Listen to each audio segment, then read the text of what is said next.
तो इस पॉइंट पे एरर देगा। तो आपने करना यह है, इस पूरे कोड को आपने यहाँ से कॉपी करके मेन के ऊपर पेस्ट कर देना है, ताकि इटली भी पहले डिफाइन हो जाए, ब्राजील भी डिफाइन हो जाए, अर्जेंटीना डिफाइन हो जाए।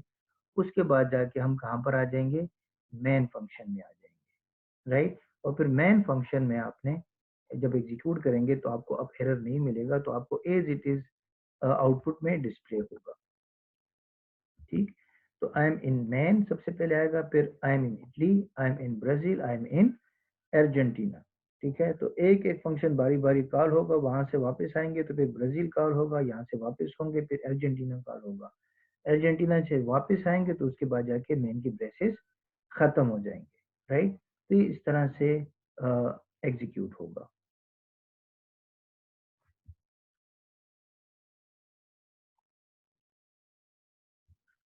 So any C program contains at least one function, ठीक है। तो कोई भी आप उसी का प्रोग्राम देख लें तो उसमें एटलीस्ट एक फंक्शन जरूर होगा जो कि मेन फंक्शन होगा। If a program contains only one function it must be main function, ठीक है। तो जो एक फंक्शन आपको नजर आएगा तो वो हमेशा कौन सा फंक्शन होगा, वो मेन फंक्शन होगा।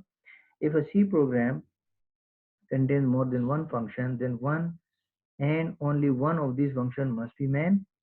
If C program contains more than one function, तो एक उसमें main होगा, because program execution always begins with main function, ठीक है। तो एक main function जरूर होगा, चाहे मल्टीपल आपके पास कितने भी हो, लेकिन एक main function जरूर होगा। There is no limit on the number of functions that might be present in a C program. आप multiple number of functions use कर सकते हैं सी प्रोग्राम में, ठीक है, इसकी कोई लिमिटेशन नहीं है। Each function in a program is called in the same sequence specified by the function calls in main. तो जिस ऑर्डर में आप फंक्शन को कॉल करेंगे उसी ऑर्डर में फंक्शंस कॉल। पिछले एग्जांपल में आपने देखा इटली की जो है वो सबसे पहले कॉल हो रहा था, इटली के बाद एक और फंक्शन था वो कॉल हो रहा था, उसके बाद जाके अर्जेंटीना कॉल हो रहा था। तो ये इसी सीक्वेंस में फंक्शंस कॉल होंगे जिस सीक्वेंस में आपने मेंशन किया होगा। After each function has done its thing, its working, its function, control returns to main function once again. जब इस जो भी कोई फंक्शन जिसको आपने कॉल किया है, जब उसके एंडिंग ब्रेसेस आ जाएंगे तो हम वापस जो है कंपाइलर वापस जो है वो मेन फंक्शन में आ जाएगा।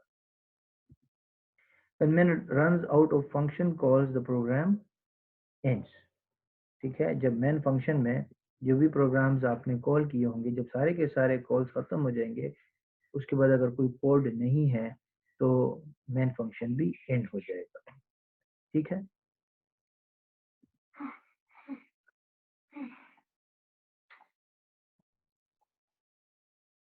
सी program is a so summary में हम कह सकते हैं C program is a collection of one और मोर फंक्शंस, ठीक है। तो फंक्शन कॉलिंग अनदर फंक्शन, ये एक और एग्जांपल है कि इसमें एक फंक्शन जो है वो दूसरे फंक्शन को कॉल कर रहा है। फॉर एग्जांपल मेन फंक्शन है, तो मेन फंक्शन किसको कॉल कर रहा है, इटली को कॉल कर रहा है। और जब हम इटली में आ जाएंगे तो इटली में हम लिखेंगे आई मीन इटली, और इटली जो है किसको कॉल कर रहा है, वो ब्राजील को कॉल कर रहा है, राइट। और ब्राजील को कॉल करके हम आ जाएंगे प्रिंटफ पे आई मीन ब्राजील, और ये अर्जेंटीना को कॉल कर रहा है और printf I am in Argentina. जब अर्जेंटीना खत्म होगा तो इसको किसने कॉल किया था, ये यहाँ से कॉल हुआ था तो हम यहीं पे रिटर्न हो जाएंगे, और यहाँ से रिटर्न होने के बाद ब्रेसेस हैं। तो ब्राजील कहाँ से कॉल हुआ था, ब्राजील कॉल हुआ था यहाँ से, तो हम यहाँ पे रिटर्न होके इसके बाद वाली जो स्टेटमेंट है वो है print F I am back in Italy print होगा। अब ब्रेसेस आ जाएंगी, ब्रेसेस के फौरन बाद इटली कहाँ से कॉल हुआ था, यहाँ से, इसके फौरन बाद क्या है print F I am finally back in man, और ब्रेसेस यहाँ से हम बंद कर देंगे, ठीक। तो इस तरह से आपका जो प्रोग्राम है वो एग्जीक्यूट होगा, यानी कि पहले आई एम इन मैन, फिर इटली में आ जाएंगे आई एम इन इटली, फिर ब्राजील में आ जाएंगे आई एम इन ब्राजील, फिर अर्जेंटीना में आ जाएंगे आई एम इन अर्जेंटीना, उसके बाद वापस, उसके बाद I am back in Italy, I am finally back in man. तो ये उसका आउटपुट होगा इस प्रोग्राम का। तो I am in man, I am in Italy, I am in Brazil, I am in Argentina, I am back in Italy, I am finally back in man, right. तो ये आपने इस तरह से इसको एग्जीक्यूट करना है, ठीक है। C program is a collection of one or more function. A function gets called when the function name is followed by a semicolon. तो मैंने आपको पहले भी बताया है कि दो चीजें हैं, एक फंक्शन डेफिनेशन है और एक फंक्शन कॉलिंग है। डेफिनेशन के लिए फंक्शन का नाम लिखेंगे, ब्रैकेट्स डालेंगे और ब्रेसेस स्टार्ट करेंगे, उसकी बॉडी बनाएंगे, कोड लिखेंगे और ब्रेसेस को बंद कर देंगे। ये क्या है? ये फंक्शन की पूरी डेफिनेशन है। और एक है फंक्शन कॉलिंग। फंक्शन कॉलिंग कैसे करेंगे? फंक्शन का नाम लिखेंगे और ब्रैकेट डालेंगे, ठीक है। ब्रैकेट्स मस्ट है, यानी कि आप सिर्फ अर्जेंटीना लिखें और सेमीकोलन नहीं, ये एरर है, ठीक है। सिर्फ अर्जेंटीना एक वेरिएबल कंसिडर होगा जो कि डिफाइंड नहीं होगा प्रोग्राम में। कंपाइलर एरर देगा कि अर्जेंटीना ये कौन सा वेरिएबल है। तो आपने अगर फंक्शन को कॉल करना है तो फंक्शन का नाम लिखेंगे और फंक्शन का नाम लिखने के बाद ब्रैकेट डालेंगे और फिर सेमीकोलन, ठीक।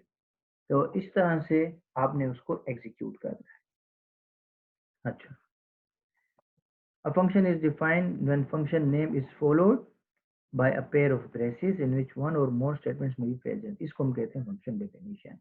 Function name, brackets, braces open, function body, coding और उसके बाद ब्रेसेस बंद। तो ये है फंक्शन की डेफिनेशन। पिछले स्लाइड में फंक्शन कॉलिंग, ये है फंक्शन डेफिनेशन। फंक्शन कॉलिंग क्या करेगा? वो कॉल करेगा और आप अर्जेंटीना पे आ जाएंगे। अर्जेंटीना पे आने के बाद ये लाइंस एग्जीक्यूट होंगी, उसके बाद जाके ब्रेसेस खत्म। जिसने भी इस अर्जेंटीना को कॉल किया था उसी पॉइंट पर हम वापस चले जाएंगे। अगर मैन ने कॉल किया था अर्जेंटीना को तो मैन फंक्शन में वापस चले जाएंगे। इटली फंक्शन ने कॉल किया है तो इटली फंक्शन में हम यहाँ से वापस चले जाएंगे। यानी कि जिस फंक्शन ने भी इस फंक्शन को कॉल किया होगा, जब ये फंक्शन खत्म होगा तो ये अगेन उसी जगह पर वापस जाएगा जहां से ये कॉल हुआ था। ये आपने ज़हन में रखना, हमेशा ये मेन फंक्शन में वापस नहीं जाएगा, बल्कि जिसने कॉल किया था, जिस फंक्शन ने कॉल किया था उसी फंक्शन में वापस जाएगा। मेन फंक्शन ने कॉल किया है तो मेन फंक्शन में वापस जाएगा, राइट। और अगर किसी और फंक्शन ने कॉल किया है तो फिर उसी फंक्शन में रिटर्न होगा। Any function can be called from any other function, ठीक है। Even main can be called from other functions. main में आप किसी और फंक्शन को कॉल कर सकते हैं, राइट। मैसेज आपने लिखा और मैसेज कॉल हो गया। और even main can be called from other functions। और आप यहाँ पर आ गए printf cannot imagine life without C और फिर आपने क्या लिखा है? main लिख लिया है, राइट। तो यहाँ पर आपने क्या लिख लिया? main लिख लिया। अब होगा क्या कि main जो है वो मैसेज को कॉल कर रहा है, इधर आ जाएंगे और मैसेज में प्रिंट एफ होगा can not imagine life without C. और ये किसको कॉल कर रहा है? ये मैन को कॉल कर रहा है। फिर मैन में आ जाएंगे और फिर मैन किसको कॉल कर रहा है? मैसेज को। मैसेज मैन को।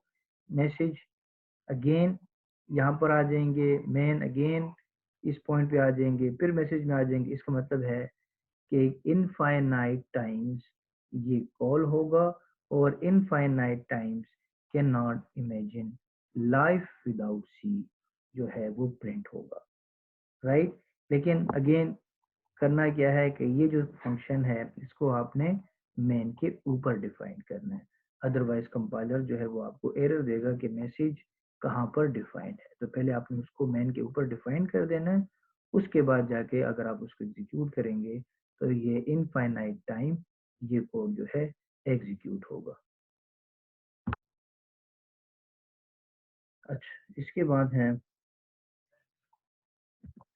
a function can be called any number of times, for example message दो दफा कॉल किया है, एक दफा कॉल होगा printf जेबल थीफ, यहाँ से रिटर्न होगा अगेन मैसेज, अगेन कॉल होगा printf जेबल थीफ। तो आप मल्टीपल टाइम्स भी एक फंक्शन को कॉल कर सकते हैं। The order of calling and defining need not necessarily be same. अब यहाँ पर अगर आप देखें मैसेज 2 पहले डिफाइन किया है, फिर मैसेज 1 डिफाइन किया है, और कॉल किसको कर रहे हैं, पहले मैसेज 1 को कॉल कर रहे हैं, फिर मैसेज 2 को कॉल कर रहे हैं, तो ये कोई इशू नहीं है। आप एनी टाइम आप अपने फंक्शंस को डिफाइन कर लें, फिर आपकी मर्जी, आप जिस फंक्शन की जरूरत पड़ रही है आप उसको कॉल कर सकते हैं, तो आप उसको ऊपर नीचे कॉल कर सकते हैं। एक दफ़ा वो डिफाइन होने के बाद आप किसी भी वक्त किसी भी फंक्शन को कॉल कर सकते हैं। ज़रूरी नहीं है कि जिसको आपने पहले डिफाइन किया है उसकी ज़रूरत भी नहीं है फिर भी आप उसको कॉल करें, ऐसा नहीं है। ठीक है, तो आप जिसकी ज़रूरत है आप पहले डिफाइन करें फंक्शंस को, जिसकी ज़रूरत है, सम की ज़रूरत है, फैक्टोरियल की ज़रूरत है, आप उसको कॉल करें। जिसकी ज़रूरत नहीं है आप उसको कॉल ना करें। तो मैसेज 2 और मैसेज 1 को अगेन आपने ऊपर डिफाइन करना है। ठीक है। A function can call itself, such a process is called recursion. अभी हमने देखा भी है एक फंक्शन, वो रिकर्जन तो नहीं है जिसमें मेन फंक्शन जो है ऊपर वाले यानी कि वहाँ पे कौन सा फंक्शन था, मेरे ज़हन से उसका नाम निकल गया है, मैसेज फंक्शन आई थिंक, जी हाँ। मैसेज फंक्शन जो है वो मेन फंक्शन को कॉल कर रहा है, लेकिन ये भी पॉसिबल है कि एक फंक्शन अपने आप को कॉल करे, मैसेज मैसेज को ही कॉल करे, तो वो क्या बन जाएगा, अगेन इनफाइनाइट लूप बन जाएगा। मेन की जगह आप मैसेज लेंगे तो वो अगेन इनफाइनाइट लूप बन जाएगा। ठीक है, तो उसको हम कहते हैं रिकर्जन, उसको हम बाद में पढ़ेंगे कि रिकर्जन हम क्यों यूज करते हैं और उसका हमें क्या फायदा हो सकता है। ठीक है, so a function can be called from other function but a function cannot be defined in another function। तो अभी हमने देखा है कि एक फंक्शन जो है उसको हम मेन फंक्शन से हम किसी भी फंक्शन को कॉल कर सकते हैं। Function can be called from other function. आप मैन से इटली को कॉल कर सकते हैं, इटली से अर्जेंटीना फंक्शन को कॉल कर सकते हैं, तो उसमें कोई इशू नहीं। लेकिन आप एक फंक्शन के अंदर दूसरे फंक्शन की डेफिनेशन नहीं कर सकते। फॉर एग्जांपल अर्जेंटीना और उसके ब्रेसेस स्टार्ट कर दिए कि मैंने अर्जेंटीना को मेन फंक्शन के अंदर ही डिफाइन करना है, नहीं, ऐसा नहीं हो सकता। इसको अगर आपने डिफाइन करना है तो कहाँ पर डिफाइन करना है, मेन के ऊपर डिफाइन करना है। ठीक, तो सिर्फ कॉल कर सकते हैं, अर्जेंटीना ब्रेसेस और सेमीकोलन लगाएं और कॉल करें, लेकिन उसकी डेफिनेशन जो है वो आप मेन फंक्शन के अंदर या किसी और फंक्शन के अंदर, इटली के अंदर अर्जेंटीना को अगर आप डिफाइन करेंगे फिर भी आपको एरर, कि आप ऐसा नहीं कर सकते। ठीक है, तो किसी भी फंक्शन को अगर आपने डिफाइन करना है तो आप उसी फंक्शन के अंदर कर सकते हैं, फंक्शन के बाहर, मेन फंक्शन के बाहर उसको डिफाइन कर सकते हैं। किसी फंक्शन के अंदर आप एक और फंक्शन डिफाइन नहीं कर सकते। ठीक है, तो this is not allowed. Functions भी दो टाइप के हैं, लाइब्रेरी फंक्शंस जो कि ऑलरेडी आपको अवेलेबल होते हैं, printf, scanf और भी काफ़ी सारे फंक्शंस हैं जो कि कंपाइलर के साथ बिल्ट इन होते हैं, पहले से अवेलेबल होते हैं, और कुछ यूजर डिफाइन फंक्शन है जो भी हमने खुद क्रिएट किए, अर्जेंटीना, ब्राजील, ये यूजर डिफाइन है। So library functions are present on the disk and it is written for us by people who write compilers for us। ठीक है, library functions कौन प्रोवाइड कर रहे हैं, जो कंपाइलर को बनाते हैं। Almost always a compiler comes with a library of standard function. जो भी कंपाइलर आप यूज करेंगे तो उसमें कुछ ना कुछ फंक्शंस, बिल्ट इन फंक्शंस आपको जरूर अवेलेबल होंगे। तो procedure of calling both types of function is exactly same. ठीक है, तो जो भी फंक्शन आपने कॉल करना है उसका आप नाम लिखते हैं, ब्रैकेट डालते हैं, और ब्रैकेट में अगर कोई आर्गुमेंट पास करना है वो भी हम आगे देखेंगे, जिस तरह प्रिंटफ में हम स्ट्रिंग पास करते हैं तो वो भी आप कर सकते हैं, और इनमें जाके हम क्या लगाएंगे, सेमीकोलन। तो कॉल करने का तरीका चाहे बिल्ट इन है या यूजर डिफाइंड फंक्शन है, कॉल करने का तरीका सेम है, उसमें कोई डिफरेंस नहीं है। ठीक है, सो अवॉइड्स, फंक्शंस का जो मकसद है वो क्या है कि it avoids rewriting the same code over and over again. ठीक है, तो अगर आपने मेन फंक्शन में किसी जगह पे सम